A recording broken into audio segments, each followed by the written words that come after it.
kalau kecenderungan hatimu, perhatikan, dengan pikiranmu kau lihat orang lain, engkau mulai merendahkan dia, mengecilkan dia, menganggap tidak ada apa-apanya. Hati-hati Bapak Ibu.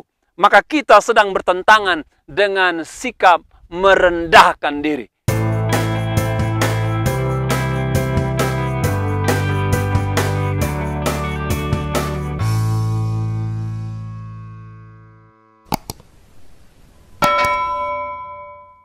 Shalom saudara, kita berjumpa kembali dalam renungan firman Tuhan Lebih Dari Pemenang. Saat ini saya akan sampaikan firman Tuhan dengan judul Merendahkan Diri. Judulnya adalah Merendahkan Diri. Saya ambil dari Keluaran 34 ayat 8, dikatakan, segeralah Musa berlutut ke tanah, lalu sujud menyembah. Segeralah Musa berlutut ke tanah, lalu sujud menyembah. Kita tahu siapa Musa, Bapak Ibu. Dia adalah tokoh yang besar, yang dipilih Tuhan untuk melepaskan orang Israel dari perbudakan Mesir. Selama 430 tahun Tuhan pilih Musa dengan kemampuan yang dimiliki, dengan background yang dimiliki, sekalipun itu Tuhan yang desain semuanya. Dan Musa itu memimpin orang Israel berjalan di padang gurun. Dan beberapa kali Alkitab katakan Musa datang ke Gunung Sinai, berjumpa dengan Tuhan, berbicara dengan Tuhan. Dan ada banyak fenomena-fenomena yang luar biasa. Ada satu kali dikatakan Musa turun, wajahnya bersinar terang karena 40 hari, 40 malam dia berdoa, berbincang pada Tuhan. Musa mendapatkan kesempatan untuk menerima hukum Taurat yang batunya itu ditulis oleh jari Allah sendiri. Luar biasa, dia pemimpin yang luar biasa. Nanti di perjanjian baru Bapak Ibu akan melihat bagaimana ketika Tuhan nanti dimuliakan di atas sebuah bukit, berubah mukanya. Lalu Petrus murid-murid melihat ada dua orang di kiri kanan daripada Yesus. Satu adalah Musa, satu adalah Elia. Ini tokoh luar biasa besar Bapak Ibu. Dalam pandangan orang Yahudi, dia tokoh yang amat besar, yang dihormati, seorang nabi, seorang pemimpin militer, seorang abdi Allah yang luar biasa, totalitas melayani Tuhan, melayani umat Israel untuk mereka berjalan di dalam kehendak Tuhan. Alkitab katakan ada masanya ketika Musa Bapak Ibu datang menghadap Tuhan, berdoa pada Tuhan, dikatakan dia berlutut ke tanah dan sujud menyembah. Dikatakan Musa datang kepada Tuhan, berlutut ke tanah, sujud menyembah. Seorang nabi besar, seorang pemimpin besar, seorang tokoh besar yang diyakini oleh orang-orang Yahudi, yang ditulis oleh Alkitab. Namun ketika dia berhadapan dengan Allah, berdoa kepada Allah, maka Alkitab katakan dia berlutut ke tanah, menyembah kepada Tuhan. Ia berlutut ke tanah, itu wajahnya sampai ke tanah Bapak Ibu. Ini adalah sikap merendahkan diri. Ketika Musa datang kepada Tuhan, dia merendahkan diri. Mengapa dia berlutut ke tanah? Karena dia menganggap diri tidak siapa-siapa. Tuhan segala-galanya. Dalam teologi perjanjian lama Bapak Ibu, sikap ini ditunjukkan katanya. Karena orang-orang perjanjian lama menyadari dari mana dia datang. Memang rohnya datang dari Tuhan, Tuhan yang beri, tapi tubuhnya datang dari debu tanah. Dan setiap kali orang-orang perjanjian lama menghampiri Allah, mereka paham mengenai konsep ini.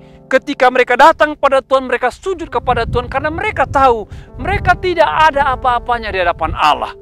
Ya, mereka berasal dari debu tanah, mereka berasal dari bawah, mereka tidak ada apa-apanya.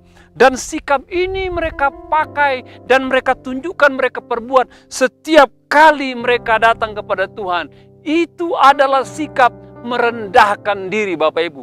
Jadi ketika orang-orang datang kepada Allah, dia punya sikap merendahkan diri. Bagaimana itu ditunjukkan? Alkitab katakan dia datang berdoa kepada Tuhan. Dan ketika dia datang berdoa kepada Tuhan, Alkitab katakan maka orang ini tahu dia berasal dari debu tanah, dia tidak ada apa-apanya. Tuhan segala-galanya. Yang kedua, dalam kitab Lukas 18:14 dikatakan, aku berkata kepadamu, orang ini pulang ke rumahnya sebagai orang yang dibenarkan Allah, dan orang lain itu tidak. Sebab barang siapa meninggikan diri, ia akan direndahkan. Barang siapa merendahkan diri, ia akan ditinggikan. Matius 18:4 dikatakan, sedangkan barang siapa merendahkan diri dan menjadi seperti anak kecil ini, dialah yang terbesar di dalam kerajaan Allah. Dialah yang terbesar dalam kerajaan Allah. Yang pertama, merendahkan diri ketika datang kepada Tuhan, menganggap diri tidak ada apa-apanya. Tuhan segala-galanya. Kita berasal dari tanah, berasal dari butana, dan Tuhan layak disembah. Kita tidak ada apa-apanya. Yang kedua, merendahkan diri dikatakan adalah sebuah sikap memiliki ketulusan dan kesadaran diri butuh belas kasihan Tuhan. Itu merendahkan diri. Sikap yang datang dari kesadaran memiliki ketulusan akan sebuah kesadaran butuh akan belas kasihan Tuhan. Itu merendahkan diri, Bapak Ibu. Dua orang datang beribadah kepada Tuhan. Yang satu dikatakan orang rohaniwan. Ya, mungkin dia ahli Taurat, mungkin Farisi. Yang satu dikatakan seorang pemungut cukai. Yang rohaniwan berkata kepada Tuhan, aku ini beribadah tiap Sabat. Aku memberi persembahan. Aku membantu orang miskin. Aku nggak pernah berbuat salah, dikatakan. Doanya luar biasa kepada Tuhan. Sementara yang di belakang itu dikatakan seorang pemungut cukai atau orang Samaria, dikatakan dia memukul badannya dan berkata, Tuhan, aku orang berdosa. Aku tidak layak, Tuhan. Aku orang yang perlu pengampunan Tuhan. Dan ketika mereka keluar dari tempat itu, Yesus mengatakan, aku berkata kepadamu, orang ini pulang ke rumahnya sebagai orang yang dibenarkan Allah dan orang lain tidak. Sebab barang siapa meninggikan diri, ia direndahkan. Barang siapa merendahkan diri, ia ditinggikan. Luar biasa firman Tuhan, Bapak Ibu. Jadi, merendahkan diri adalah sebuah sikap dari ketulusan kita butuh belas kasihan Tuhan. Tidak ada satupun saudara yang benar di hadapan Tuhan. Seberapa hebat pun kualitas disiplin rohanimu. Perhatikan. Seberapa hebat pun kualitas disiplin rohanimu. Entah engkau sering doa puasa, engkau sering ibadah, engkau sering berbuat baik, engkau memberi perpuluhan, engkau memberi persembahan, bahkan engkau tidak berbuat hal-hal yang tidak benar. Seberapa hebat pun kualitas rohanimu, Bapak Ibu, kita tidak ada apa-apanya di hadapan Tuhan. Kita tidak bisa memamerkan kualitas kehidupan rohani kita. Dan itu membuat kita sepertinya tidak butuh anugerah daripada Tuhan, pengampunan daripada Tuhan. Namun jadilah seperti orang ini yang menyadari diri orang berdosa, orang bersalah, orang tidak layak. Dan katakan, Tuhan ampuni saya butuh belas kasihan Tuhan. Saya butuh belas kasihan Tuhan. Dari ayat ini saya dapatkan, Bapak Ibu, kebenaran ada dua. Bagi kita yang rohaniwan, perhatikan. Saudara hamba Tuhan, saudara pendeta, saudara penginjil, saudara pengurus gereja yang aktivitasnya di gereja. Jangan kita terjebak pada sikap orang yang pertama. Ketika saudara beribadah, berdoa pada Tuhan, saudara seperti merasa saudara nggak punya dosa, saudara nggak punya pelanggaran. Nah, saudara minim sekali minta ampun, minim sekali butuh belas kasihan Tuhan. Ya, jadilah kita orang yang kedua. Dan bagi saudara yang pihak kedua, saudara atau hidup saudara bergumul dengan dosa, dengan pelanggaran, dengan kesalahan, maka saya beri berita baik. Selagi saudara datang sungguh-sungguh pada Tuhan dengan kesadaran kau butuh belas kasihan Tuhan, saya percaya Tuhan akan membenarkan saudara. Tuhan akan mengampuni saudara, Tuhan akan menguduskan saudara. Karena apa? Engkau datang kepada Dia dengan sikap kerendahan hati. Engkau datang kepada Dia dengan sikap merendahkan diri. Saya mau sebutkan atau mau katakan, Bapak Ibu Saudara, Tuhan yang tahu kebutuhanmu yang tulus akan butuh belas kasihan pengampunan daripada Tuhan. Tuhan yang tahu. Dan saya berdoa agar kita punya sikap untuk senantiasa butuh belas kasihan Tuhan akan diri kita yang penuh dengan kelemahan dan kesalahan. Yang ketiga, merendahkan diri, saya baca dari Filipi 2 ayat 7-8 dikatakan, melainkan telah mengosongkan dirinya sendiri, mengambil rupa seorang hamba, menjadi sama dengan manusia. Dalam keadaan sebagai manusia, ia telah merendahkan dirinya dan taat sampai mati, bahkan sampai mati di kayu salib. Ya, bahkan sampai mati di kayu salib. Ini kata dipakai, Bapak Ibu, kata merendahkan diri, mengosongkan diri, ini pakai kata kenosis. Kenosis itu adalah tindakan orang menanggalkan segala atribut-atribut yang ada pada dirinya dan menganggap diri tidak siapa-siapa. Itu kata kenosis. Mengosongkan diri, menanggalkan semua atribut kebesaran, keberhasilan, kejayaan, kekayaan, kemegahan, ditanggalkan dan anggap diri tidak siapa-siapa, Bapak Ibu. Ya, Yesus berbuat seperti itu. Saudara tahu Dia adalah Allah sendiri. Kita kenal sebagai putra Allah lahir ke bumi. Dia mempunyai segala sesuatunya. Dia memiliki mahkota, dia punya sorga, dia punya kekuasaan di sorga dan di bumi. Namun ketika dia lahir sebagai manusia, Alkitab katakan dia kosongkan dirinya. Dia lahir pada sebuah keluarga sederhana yang amat bersahaja, Bapak Ibu. Amat bersahaja, lalu hidup bersama-sama manusia. Dan bukan hanya hidup bersama-sama manusia, dia mulai melayani manusia. Dia mulai melayani manusia yang berdosa, manusia yang sakit, manusia yang papa, manusia yang tertindas, manusia yang tidak dianggap. Ya, dia mulai dari sana dan dia berikan teladan kepada kita sebagai manusia. Bapak Ibu, belum ada yang bisa kita pamerkan. Seberapa hebat, seberapa besar pun saudara. Saya senang istilah kenosis ini dijewantakan oleh seorang penulis. Ya, dia katakan demikian, Bapak Ibu. Allah anak turun ke dunia dan lahir dalam wujud manusia biasa serta melepaskan hakikatnya sebagai Tuhan yang maha besar dan tampil ke dalam dunia ibarat makhluk yang merayap, katanya. Tampil ke dalam dunia ibarat makhluk yang merayap. Luar biasa kenosis daripada Tuhan. Saya mengetuk buat Bapak Ibu Saudara yang merasa diri besar, yang merasa diri hebat, yang merasa diri berpangkat, yang merasa diri berkuasa, yang merasa diri punya jabatan tinggi, yang merasa diri dihormati. Saudara memiliki kerendahan hati, berkacalah kepada Tuhan Yesus. Kita tidak ada apa-apanya dibandingkan hakikatnya sebagai Allah, dibandingkan kuasanya, dibandingkan kekuatan kemegahannya, dibandingkan segala-galanya.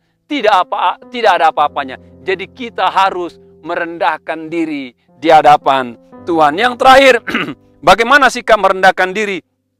Saya dapat dari Filipi 2 ayat 3 dikatakan, dengan tidak mencari kepentingan sendiri atau puji-pujian yang sia-sia, sebaliknya hendaklah dengan rendah hati yang seorang menganggap yang lain lebih utama daripada dirinya. Lebih utama daripada dirinya. Bapak Ibu, Alkitab katakan di sini bahwa orang-orang di Filipi diminta, Bapak Ibu, diminta untuk menganggap orang lain lebih daripada dirinya. Ini kota Filipi, kota maju, kota modern.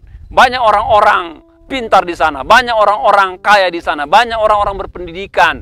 Dan rupanya Bapak Ibu, kehidupan yang seperti itu merembes ke gereja, ke umat Tuhan, sehingga banyak orang menganggap diri di dalam gereja lebih hebat, lebih pintar, lebih tinggi, lebih kaya daripada teman-teman. Dia bikin perbandingan dengan orang lain.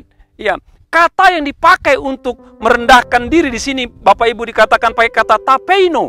Ya, tapeino itu yang saya pelajari artinya humble of mind. Dikatakan kerendahan hati dalam berpikir. Jadi ketika kita hidup, Bapak Ibu, kita sering berpikir dan menilai segala sesuatu. Katanya kalau kecenderungan hatimu, perhatikan, dengan pikiranmu kau lihat orang lain, engkau mulai merendahkan dia, mengecilkan dia, menganggap tidak ada apa-apanya. Hati-hati Bapak Ibu. Maka kita sedang bertentangan dengan sikap merendahkan diri.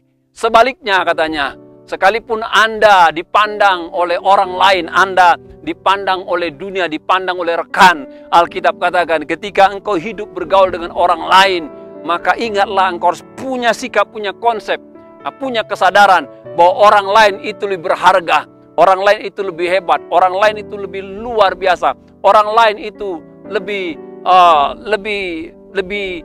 penting daripada saudara. Ya, luar biasa.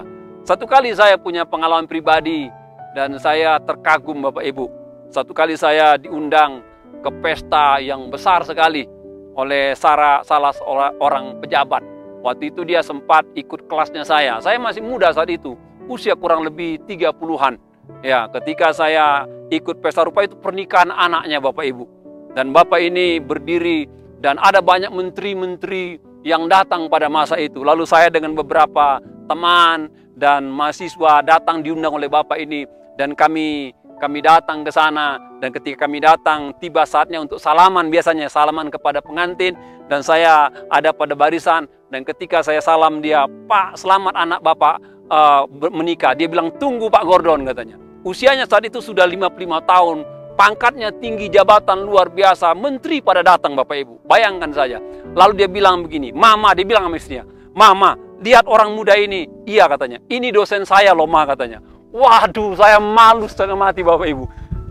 Dia bilang orang muda usia itu, sementara dia pejabat. Ada banyak orang-orang hebat diundang oleh dia hadir. Lalu dia bilang sama saya, ini adalah dosen saya. Saya malu hati Bapak Ibu. Tapi di situ saya lihat bagaimana orang-orang hebat.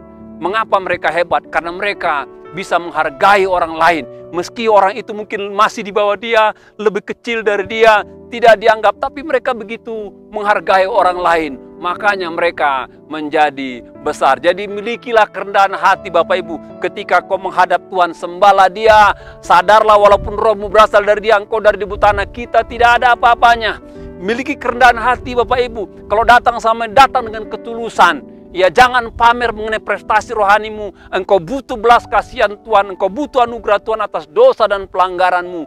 Milikilah kerendahan hati atau merendahkan diri Bapak Ibu. Pandang Yesus yang memiliki semua hakikat kealahan kekuasaan. Tapi dia pinggirkan itu, lahir ke dalam dunia. Mati buat saudara dan saya Bapak Ibu. Miliki kerendahan hati. Hati-hati dengan pikiran saudara, penilaian saudara. Jangan anggap orang lain lebih rendah. Tapi hormatilah mereka, hargailah mereka, apapun keberadaan mereka. Maka saya percaya, Alkitab katakan, orang yang meninggikan diri akan direndahkan, tapi siapa yang merendahkan diri akan ditinggikan oleh Tuhan. Kiranya Tuhan berkati kita semua. Shalom.